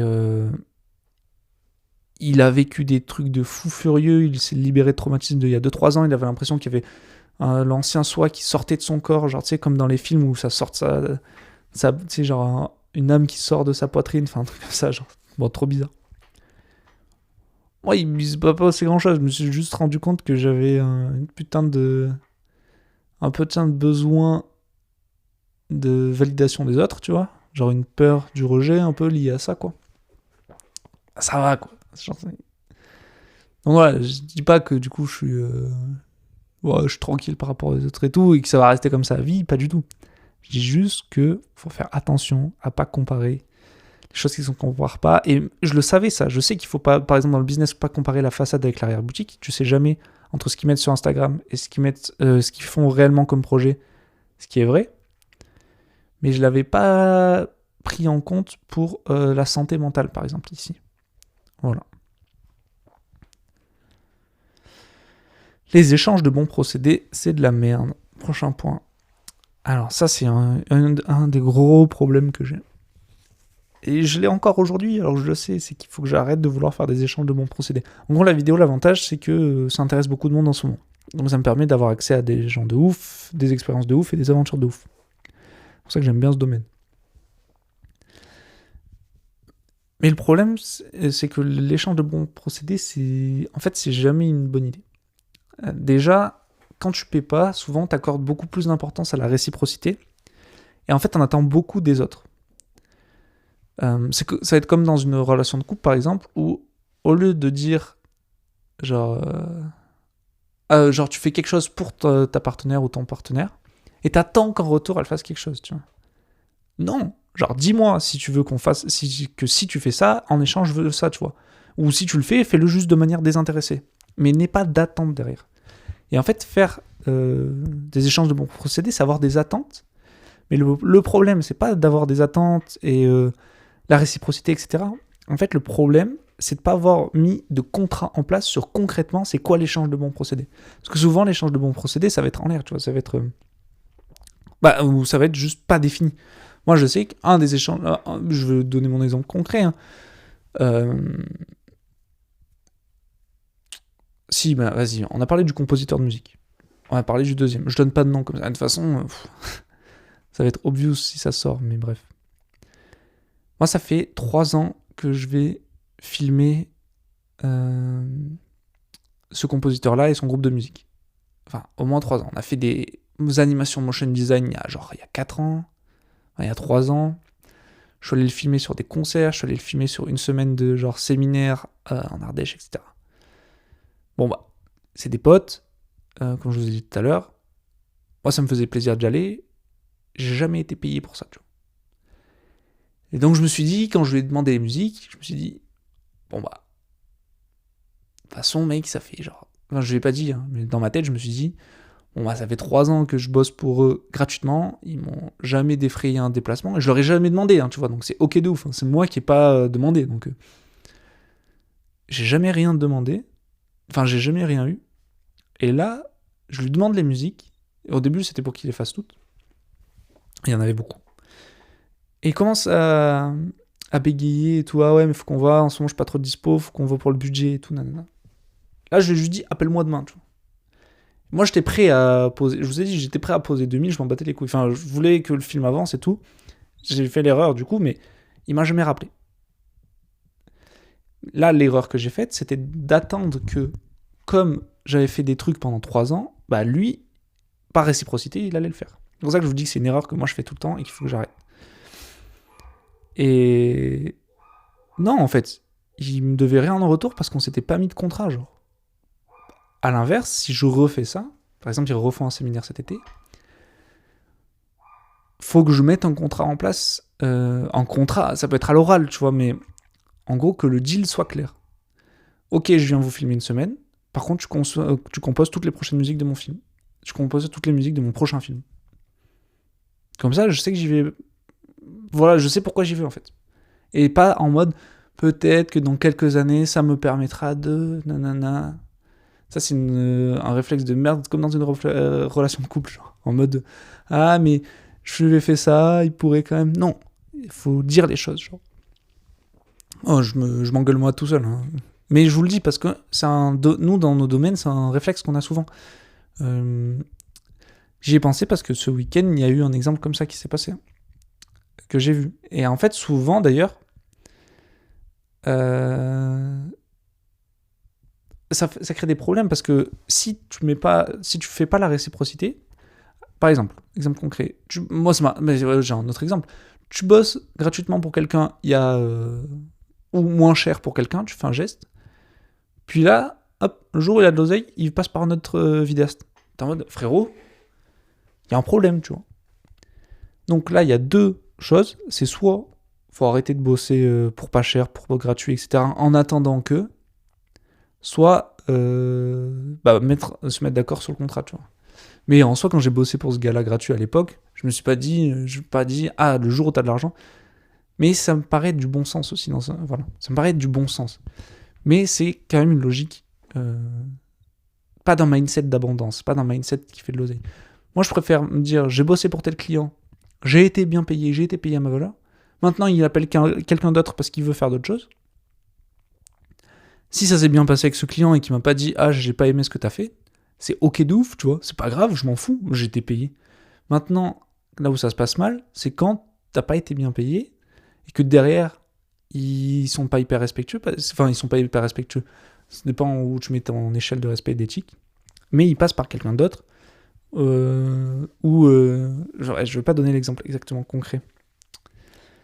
J'ai donné des exemples à travers moi parce que ça marche mieux, mais je l'ai vu ce week-end sur la course de vélo en fait. Ouais, je vais pas aller plus loin. Je pense que vous avez compris. Ok. Ah, et si, donc si, pour terminer, la plupart du temps, ces gens-là, tu vas voir les red flags classiques de non, mais grâce à ce projet-là, ça va te donner de la visibilité, ça va te permettre de rencontrer des gens, je vais te recommander à telle personne. Quand tu débutes, oui, moi ça fait 4 ans que j'ai ma boîte. Quand vous me dites ça, est-ce que tu penses réellement qu'il y a autre chose? En plus, je suis allé au Dakar. Je fais que parler du Dakar, je fais trop le mec avec ça, mais est-ce qu'il y a quelque chose d'autre qui peut me donner plus de visibilité que ces projets-là? Genre, aujourd'hui, je rentre, enfin, dans 4 jours, je suis à la Maxi Race. C'est dans le top 5 des plus grosses courses de trail. Il y a tout le monde qui va être là, dans le monde du trail. Donc la visibilité dans ce milieu-là, il n'y a pas besoin de me la donner, je pense. Enfin, plus. Au début, je me suis fait douiller comme ça, mais en vrai... En fait, tous les gens qui m'ont dit ça m'est arrivé, hein, j'ai fait au début.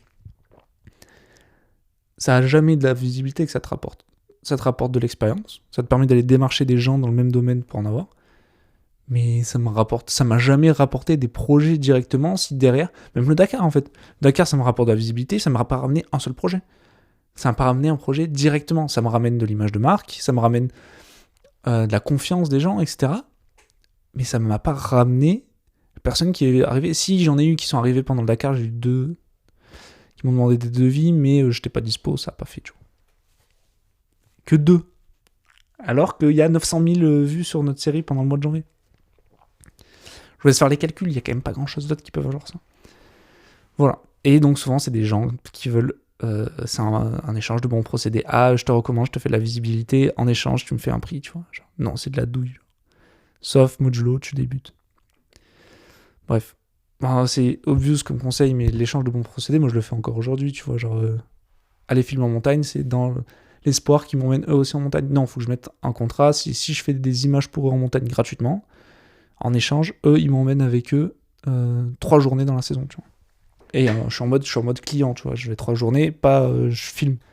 Je peux prendre un boîtier, faire des photos et tout, ça avec grand plaisir. Mais je suis pas en train de bosser, quoi.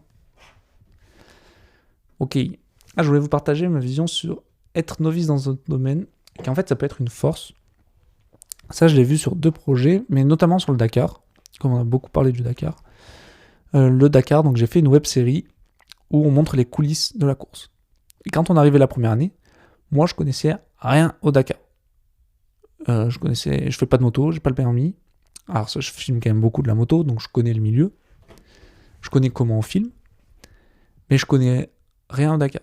Et en fait, notre axe avec cette série, c'était de s'adresser vraiment du grand public. Donc je me suis dit, quand j'ai écrit la série, c'était, je veux que ma mère puisse le regarder, qu'elle s'ennuie pas, quoi, qu'elle puisse regarder, tu vois, qu'elle kiffe. Quand je suis rentré en France, c'est le retour que j'ai eu. Il y a une femme qui était là à une soirée partenaire de Belgique, qui m'a dit, d'habitude mon mari déteste d'habitude je déteste quand mon mari il met des sports mécaniques à la télé. Là, avec vous, tous les soirs, je lui demandais quand est-ce que l'épisode était sorti. Je me suis dit, trop fort, trop bien. Et en fait, je pense que ce qui a été une force, c'était d'être novice dans ce domaine-là. De rien connaître à la moto. Enfin, de rien connaître à la moto, parce que du coup, je pose des questions obvious que la plupart des mecs se posent même plus, parce que pour eux, ça leur paraît évident. Et donc, j'aurais pas du tout réussi à cibler cette cible-là, tu vois. Ça s'est vu d'ailleurs la 2e année, c'est que comme maintenant je connaissais, etc., il y avait plein de trucs que j'avais pas spécialement envie de montrer, parce que, ouais, c'est normal, c'est le Dakar, c'est normal. Et donc c'était un gros avantage compétitif la première année. Et heureusement, la 2e année, il y avait Nico. Ça nous a permis de pouvoir quand même continuer un petit peu cet axe-là. En allant quand même plus en profondeur, et en faisant des trucs un peu plus d'expert, entre guillemets, parce que je connaissais mieux aussi. Par contre, pour en faire une force, faut quand même connaître les codes du mieux. C'est-à-dire, oui, j'y connais rien au Dakar et à la moto. Par contre, j'ai poncé plein de vidéos de moto, je sais comment ça se filme, je sais les cadres, je sais les angles, je sais... Ça m'a pris du temps, tu vois, la première année, les images dans le désert étaient pas ouf. Là, elles commençaient à être mieux. Mais donc pour la partie documentaire, ça permet d'être plus intéressant sur l'écriture. Et sur la partie cadre, par contre, il faut quand même savoir comment ça se passe, à quoi ça ressemble et tout, pour pouvoir être pertinent, quoi. Voilà. Donc si vous êtes débutant dans un domaine, en documentaire, si vous êtes débutant dans ce domaine-là, enfin c'est pas forcément négatif. Si vous voulez avoir une cible mainstream, si vous avez une cible d'expert, c'est plus chaud. Genre quand je fais les tutos, j'ai aucune idée de ce qui fait bien ou pas, tu vois. Mais du coup, si nos tutos ils sont là pour les débutants, il y a des fois je pose des questions parce qu'il a sauté une étape. Allez, ça fait 1h10. On va pas trop traîner sur la fin. Donc je suis matrixé par la vision, les statistiques contre l'engagement.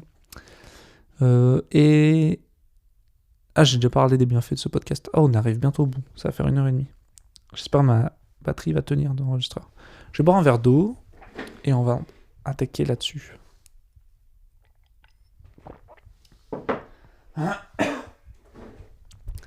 Donc en ce moment, j'ai l'impression vraiment d'être matrixé par la vision. C'est quoi la vision ? Avoir de la vision. Pour moi, avoir de la vision, c'est genre parier sur des choses et voir des choses que personne ne voit en ce moment et qui vont marcher dans la suite. Pour la suite, tu vois. Ça peut être des visions au niveau du marché, au niveau de la com. Mais voilà, dans mon domaine, moi, ça va être surtout orienté marché et communication. Donc, et en ce moment, je suis full matrixé par ça, parce que j'ai l'impression que c'est la compétence la plus importante. Genre, si t'es un mec qui a su prévoir qu'est-ce qui allait arriver, mais comment t'es trop fort, genre. Et c'est un peu de l'aléatoire, parce que c'est des paris. Tu peux pas savoir en amont qu'est-ce qui va se passer, tu vois. Donc, si on reprend l'exemple dans la com ou dans le business, mais actuellement, les mecs qui ont all-in sur du format court, bah, c'était une bonne vision il y a 3-4 ans, tu vois. Moi, depuis 2 ans, j'all-in sur du format long. Actuellement, dès que je vais voir des marques qui me disent « Ah non, mais ça fait moins de vues que TikTok, on veut pas mettre du budget là-dessus. » Mais ma vision, elle va plus loin. C'est pour ça que j'ai statistique vs engagement en dessous. Je pense qu'à plus long terme, même déjà aujourd'hui, on le voit, il y a quand même un gros retour des formats très longs. En fait, il y a une polarité, une opposition des formats. C'est soit du très très court, soit du très très long. Donc voilà, ça c'est le constat que j'ai aujourd'hui. Et donc c'est pour ça que moi j'ai essayé d'avoir la vision dans cet axe-là, en étant opposé au courant. Donc je fais quand même beaucoup de formats courts. On part viral sur du Reels, sur le Dakar et tout, avec ma patte documentaire et histoire, Story First. Oh, abonnez-vous au podcast, c'est le nom du podcast, Story First. Et en fait, avoir la vision, pourquoi c'est intéressant ? Parce que c'est ça qui fait que je me sens pas vidéaste. Pour moi, un vidéaste, il est dans l'opérationnel. C'est un mec, on lui dit fais ça, on lui dit j'ai envie de faire ça de telle manière et tout, de filmer de telle manière, de prendre tel plan, d'enregistrer tel truc et de monter de telle manière. Ok. Et tu fais, t'es dans l'opérationnel. Ça, c'est être vidéaste. Pour moi, un vidéaste, c'est quelqu'un à qui on ne demande pas d'avoir de la vision. Je dis pas qu'il a pas de vision, mais c'est pas dans son job. Pour moi, un vidéaste, c'est un freelance, et il est dans l'opérationnel. Après, si t'es réalisateur freelance, ça change tout. Parce que du coup, réalisateur, il faut de la vision, à mes yeux. Et donc, c'est pour ça, par exemple, ce qui m'a fait prendre du recul là-dessus, c'est quand donc, j'ai discuté avec Johanna, elle, voilà, elle se considère comme vidéaste. Moi, non. Et c'est vrai que l'écart, il se fait notamment sur ce point-là. Il y a d'autres choses, mais il n'y a pas de jugement de valeur. Tu vois, c'est OK. Hein. Si t'es le meilleur vidéaste, la meilleure vidéaste, et que genre, juste tu délivres exactement ce que veut le client, c'est trop bien, genre. Ça veut, à l'inverse, ça veut pas dire, c'est pas parce que j'ai de la vision que je vais ne pas écouter la vision du client et faire ma sauce. C'est plus que je vais pouvoir apporter ma vision à celle du client pour faire un truc plus riche et qui sera plus performant pour le client. Pour moi, c'est ça, avoir de la vision. Donc là, très lié à la vidéo, mais un peu plus large, donc ça, c'est à l'échelle micro-vidéo. À l'échelle macro, c'est quoi ta vision dans le business, comment est-ce que va marcher les prochains business, et comment tu fais pour avoir de la vision. Une des choses, il y a plein de choses, mais c'est apprendre beaucoup et observer les signaux faibles. Parce que si c'est avoir de la vision, c'est voir des choses que personne n'a vues, tu vois, ou peu de gens ont vues. Et pour ça, le seul moyen, c'est d'être sur le terrain, de discuter avec les gens, d'observer et d'essayer de repérer les patterns, les signaux faibles, les trucs où il n'y a pas grand monde qui a repéré. Et j'ai l'impression que tout le monde, mais 15 ans, enfin dans la com, genre, il faut toujours 3-4 ans pour que les gens repèrent les trucs. Je sais pas, pour moi, la polarité du contenu, donc ça, je l'ai remarqué quand je me suis lancé à faire des documentaires. Donc je vous ai dit, ça fait 1 an et demi. Encore aujourd'hui, personne ne voit ce truc. Et là, on m'a dit, stylé, Nino Shorter, là, il fait sa série Beyond, tu vois. Beyond Nino, donc des formats longs. Tout le reste du monde fait que des reels. Et je suis en mode, moi, ça fait 1 an et demi que je sais que c'est ça qui est intéressant, que c'est vers ça que le contenu va tendre. Les gens n'ont toujours pas capté, tu vois, ça prend encore 4-5 ans. Pourtant, tout le monde me dit, c'est marrant, en ce moment, il y a plein de gens qui font des docus, il y a plein de docus qui sortent. Parce que ces gens-là ont eu la vision. Et alors, peut-être je vais me faire latter en mode, ouais, mais le marché du documentaire, ça fait pas d'oseille, nanana et tout. Ça fait pas de vues. plutôt, on va dire. Pas d'oseille, parce que... Ouais, ça fait pas de vue. Et c'est là où, justement, j'oppose, c'est ma vision d'aujourd'hui, j'oppose les statistiques avec l'engagement. Le problème, c'est que la plupart des marques ne voient pas les choses comme ça. Donc c'est pour ça que je dis... En gros, je vous dis, je suis matrixé par la vision. Mais donc pourquoi la vision, ça m'intéresse ? Parce que c'est ça qui permet d'apporter quelque chose en plus, tu vois, au client. C'est un truc qui me plaît aussi. Et ça permet de faire des gros paris et de pouvoir avoir des gros retours sur investissement aussi derrière. Ça permet de vivre des aventures, de se casser la gueule aussi. Avoir de la vision, c'est aussi se tromper beaucoup de fois, parce que c'est aléatoire. Ouais, je finis de vous expliquer la vision et après je vous explique ma vision en ce moment sur la création de compte. C'est aléatoire la vision, mais par contre, ça peut avoir des répercussions de ouf si tu t'es bien positionné au bon moment. Genre. Et si tu as eu la bonne vision avant les autres. Donc c'est pour ça que je suis matrixé par ça, et parce que je pense que c'est une des compétences les plus intéressantes. On dit, c'est une des expressions, j'avais fini par cette citation dans un épisode, et là je comprends enfin pourquoi, c'est, au début on t'appelle pour ce que tu fais, donc ce que tu fais c'est être dans l'opérationnel, c'est être un vidéaste, c'est être un prestataire. Ensuite on t'appelle pour ce que tu sais, donc ça c'est commencer à avoir de la vision, ce que tu sais, ce que tu vois, ce que tu as appris, tu vois. Donc c'est un début, et ensuite on t'appelle pour qui tu es. Et qui tu es, c'est quand tu as délivré et que tu as prouvé que tes visions, que ce que tu savais, ça marchait depuis quelques années, etc. Du coup, si tu restes kéblo dans le truc où tu n'as pas de vision, où tu n'apportes pas ta propre vision, bah on va continuer de t'appeler pour ce que tu fais. Et tu vas jamais pouvoir step up comme ça, tu vois. Et ce qui compte le plus, c'est ce qui est le plus spécifique, ce qui est le moins remplaçable. Et comme la vision, c'est hyper dur parce que c'est des paris, que c'est écouter des signaux faibles, que c'est repérer, que c'est analyser et tout, bah, il y a beaucoup moins de monde qu'on appelle pour qui ils sont, parce qu'il y a beaucoup moins de monde qui sont pertinents dans ce qu'ils sont, que de monde que tu appelles pour ce qu'ils font, tu vois. Parce que des vidéastes, il y en a 50 000 et tu peux te remplacer plein de fois. Donc je pense que c'est ça, entre autres. Et ça me parle parce que, je sais pas, j'ai un peu cet aspect à la fois entrepreneurial, à la fois dans la création, aussi dans la communication et tout. Vouloir faire des trucs disruptifs. 90% des gens, on les appelle pour ce qu'ils font parce que ils ont peur de se tromper. Genre. En fait, tu as peur d'avoir de la vision parce que tu peux potentiellement te tromper, donc c'est une peur de l'échec, et de passer pour un bolos, tu vois. Mais au final, est-ce que dans la vision, si tu as un pari qui rentre sur les 10, et si ce pari-là, il encule tout, genre ça valait le coup de se tromper sur tous les autres, tu vois. Voilà. Donc c'est dur d'avoir la vision. Et ma vision aujourd'hui, voilà, je vous la partage, c'est que le problème de tout le monde, de tous les... comme des entreprises, la plupart, pas toutes, la plupart, c'est qu'ils regardent les stats au lieu de regarder l'engagement. Voilà.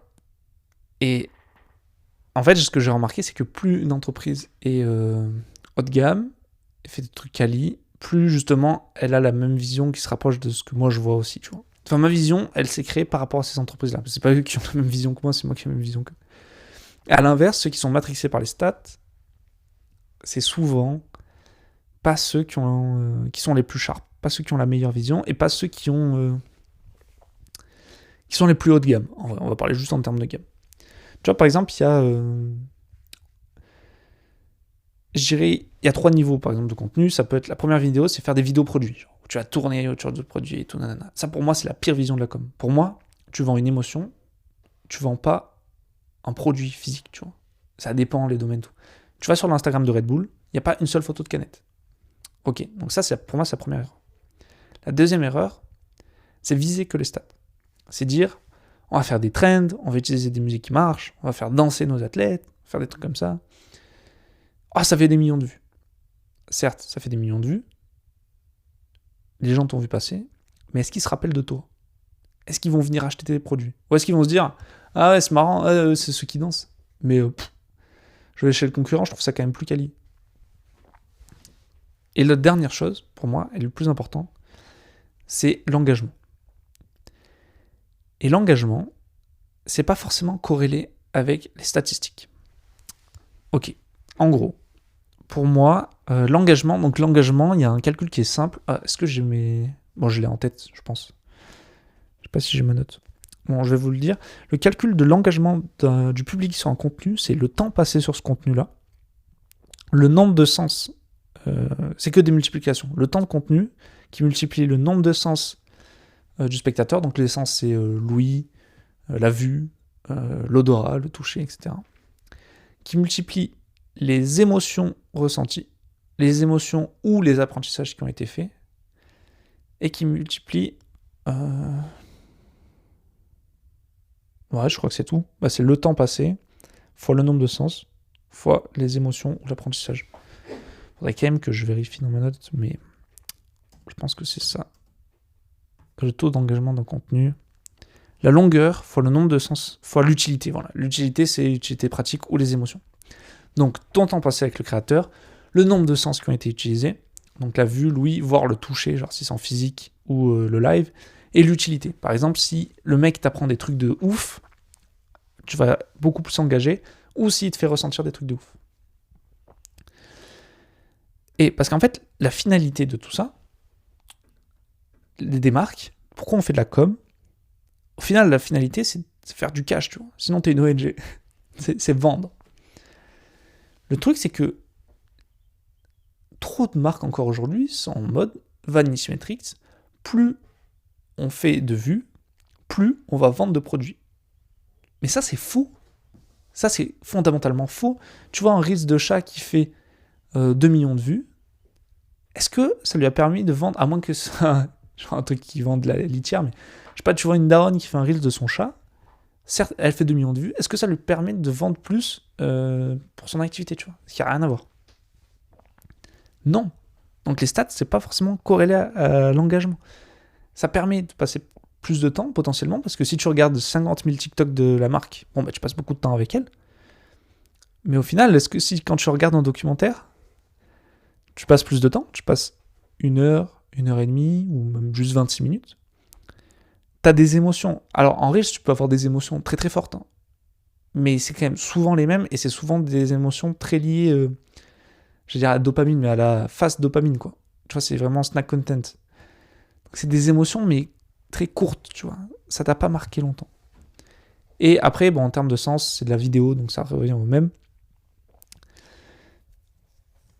Et en fait, pour moi, l'engagement, ça fait beaucoup plus vendre que les stats. Si je fais 100 000 vues sur un contenu et qu'il y a 10 pélos qui se souviennent de moi à la fin, parce que c'était un truc... alors oui, c'était marrant, jeter un caillou, mais je me souviens plus de la marque. Alors qu'à l'inverse, si j'ai 10 000 personnes et qu'il y a 1000 fans de ouf qui achètent tout ce que tu vends, tu vois, qui sont à fond derrière toi, tu vends beaucoup plus. Mais ça fait genre peut-être 6 ans que je sais ce truc-là. Et il y a plein de marques qui captent pas ce truc-là. Je comprends pas, genre. Ils sont matrixés par les Vanity Metrics et pas par la conversion, genre. Et encore plus là avec les formats courts. Parce que du coup, les gens, ils favorisent les formats courts. Et j'ai pas du tout l'impression que les formats courts, ça fait vendre, en fait. Et que je me souviens, tu vois, je me souviens de documentaires que j'ai vus cette année, de Reels que j'ai vus cette année de marques. Je me souviens de Reels, genre, peut-être d'athlètes, de personnalités, d'humoristes. Tu vois, il y a beaucoup de trucs, j'ai l'impression qu'il y a beaucoup de blagues. Mais de Reels de marques, pas tant. Est-ce que ça fait vraiment vendre, au final, de faire des millions de vues sur TikTok, plutôt que de faire peut-être 10 000, 30 000, 100 000 vues sur YouTube, genre, ou sur un documentaire? Voilà. Et je sais qu'il y a des marques qui privilégient ce truc-là, qui privilégient les histoires. Après, ça peut être du TikTok, mais beaucoup plus... Enfin, du Reels. Un Reels TikTok beaucoup plus écrit, parce qu'il y a un truc que les marques oublient, c'est l'image de marque. Quand tu mets tes gars qui dansent, filment à l'iPhone à la Zub, ça donne quelle image de marque de toi, genre? Comparé à un truc un peu écrit, un peu produit, un peu sympa. Je vais vous donner mon exemple dans le vélo, mais dans le vélo, quand je vois des Reels de grosses marques où c'est juste des images d'action au sud des autres et que c'est les mêmes Reels sur toutes les marques, bah je trouve pas que ça engage trop les gens, tu vois. Je sais pas si en stats, en oubliant les stats, mais je trouve que quand tu fais un truc beaucoup plus écrit, moi, mon axe c'est ça, donc je donne l'exemple avec le vélo, bah on se souvient beaucoup plus de toi, quoi. On t'a potentiellement transmis plus d'émotions. Oh putain, j'ai plus de batterie sur le micro. Et on se souvient de toi à fond. Voilà. Donc, Le truc, c'est que je veux prouver ça. Donc là, avec mon projet du Dakar, il y a des trucs qui arrivent. J'ai hâte. Parce que je veux montrer que c'est pas parce qu'on n'a pas spécialement une big audience et que les marques sont pas chauds de nous mettre beaucoup d'oseille. Je veux leur montrer que sans eux, c'est quoi la valeur monétaire de notre audience, tu vois. Donc ça, on a un projet qui arrive qui peut être très cool parce qu'on peut apporter énormément de valeur et aider beaucoup les gens et j'ai trop hâte. Moi, c'est ça qui m'intéresse aussi et voilà, et ça me c'est aussi par ego de est-ce que j'ai une bonne vision ou pas. Donc voilà. Statistique vs engagement. Trop de gens. Et en fait, c'est surtout que en ce moment, on arrive à une maturité de la com, des contenus. C'est hyper saturé parce qu'il y a tout le monde qui peut communiquer, c'est hyper accessible. Donc, ce qui va faire la différence, aujourd'hui, on va arriver sur une économie de la micro-influence. Avant, c'était l'influence large. On voulait des gens qui touchent beaucoup de monde. Maintenant, on a capté qu'on est abonné à trop de monde, on suit trop de gens. Et donc, si t'es abonné à... Enfin, si tes créateurs, ils sont moins engageants avec une grosse audience, t'as beaucoup moins de retour sur investissement qu'avec de la micro-influence. Et là, mon frère, par exemple, il a 1500 abonnés. Il a fait x2 en 6 mois, par exemple. Donc si ça augmente toujours aussi bien et qu'il se rebouge un peu le cul, ben, il a été contacté par un agent d'influenceur, genre, qui cible ce genre de micro-influence. Parce que, et c'est un mec qui a bossé pour des grosses marques, etc. Et il va peut-être se faire douiller, ils vont peut-être le prendre pour un petit peu. Mais, à mon avis, moi je le vois aussi là-dedans, c'est que la micro-influence a un impact de ouf et que personne ne s'en rend compte parce qu'ils ont des années de retard. Et la micro-influence, ça fait quand même déjà au moins 1 an qu'on capte, tu vois. Pour moi, avec Benji, sur le Dakar, nous, c'est notre axe, c'est la micro-influence. Aucune marque ne se rend compte de la puissance de ce qu'on a créé, tu vois. On va le faire, ma sauce. Je vais moi-même montrer que c'est possible parce que pour prouver que ta vision, elle marche, il faut délivrer. Donc on va délivrer. J'espère que cet épisode vous aura plu. Alors, je vais pas revenir sur la conversation avec Johanna parce qu'on n'aura pas le temps, mais... ouais, on a juste parlé, je vais rappeler mon système de prise de projet. Je dis que pour rentrer dans n'importe quel domaine, t'es obligé de passer par faire des projets gratuits, pas chers, ou en tout cas se mettre skin in the game et se faire remarquer. Et souvent, nos projets, ils nous plaisent pas pour différents facteurs, parce qu'on les juge par rapport à d'autres projets qui ont plus de moyens.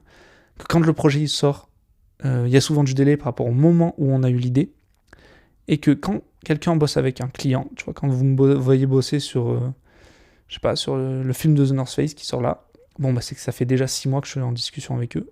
Et que là, si aujourd'hui tu discutes pas avec des gens dont tu aimerais travailler avec, dans 6 mois, tu n'auras toujours rien sorti avec eux. Donc voilà, pensez long terme. Et merci d'avoir écouté ce podcast. J'espère que ta partie sur la vision, j'ai bien aimé ce que j'ai raconté. Enfin, j'ai l'impression d'avoir été pertinent. Mais c'est assez spécifique. Donc je sais pas, j'arrive pas trop à savoir. Bref, j'espère que cet épisode vous aura plu, qu'il vous aura apporté des choses. Moi, direction la Maxi Race, je pars demain, donc on est mercredi, donc jeudi, pour Annecy. Gros week-end de prod sur la Maxi Race, il y a 5 gars qui bossent avec moi. Donc prochain épisode lundi prochain. Ça va être cool, j'ai hâte. Je vous raconterai tout ce week-end de course. J'ai essayé de prendre quelques notes, c'est sûr que j'aurais pris quelques notes. Et puis, on se donne rendez-vous lundi prochain. N'hésitez pas à vous abonner et à laisser 5 étoiles. C'était Clément. Salut!